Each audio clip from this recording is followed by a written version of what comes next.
what is your definition of punitive segregation?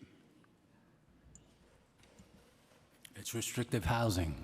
Anybody that commits a crime or violates rules in an assault somebody, cuts somebody, has to be segregated and taken away from general population.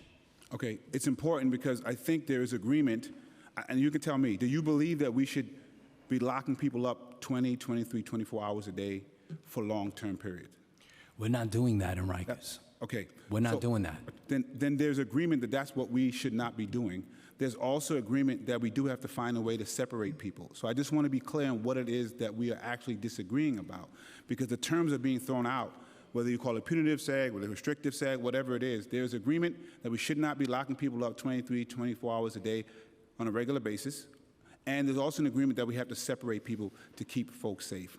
That is important. I also just want to lift up black women who are speaking about sexual assault. Thank you for bringing that up. It's something I've been hearing about for a long time, and I'm hoping that the media covers it because I think it is a real issue, and I do think people need to be charged when it is happening. I don't want to just wash it under the rug. But I want to be clear, I don't think solitary confinement or torture is going to prevent that from happening. I think everybody there would agree with me, even the folks that we kind of want to dismiss are not better off after they've been locked up for a long time period, 23, 24 hours a day. That is not going to be the thing that keeps us safe. Is it not torture? Yeah, but I'm not. Are their faces, are those scars? Or when women are raped or sexually assaulted? I'm that not? agreeing with you that. So the victims of, there should be no consequences. But I want to be clear. But it's almost like you're saying that if you commit a crime and you rape somebody or kill somebody, that you should go to jail for 8 hours and then be able to return to the scene of the crime. So I just want to be clear. I'm going to just ask the public, just Benny, let me please just wrap up address Public one of Advocate them. Williams. They're going to give their answers. My time is up.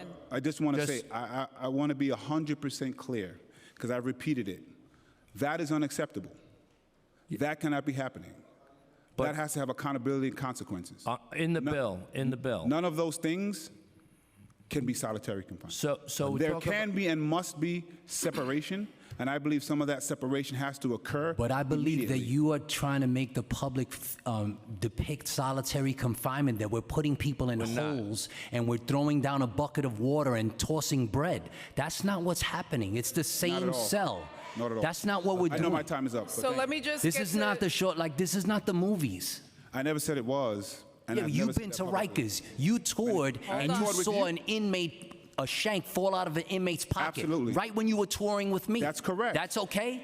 That's correct. That's 'cause I not told him. okay. I'm agreeing with you. Yeah, but you didn't come to speak to any of us before you submitted this bill to the council. None of these council members had conversations with the union before this I've bill never was had conversations with the sponsored. union. I've never had- And we're here to But this discuss is why the we feel that this is legislation. very one-sided.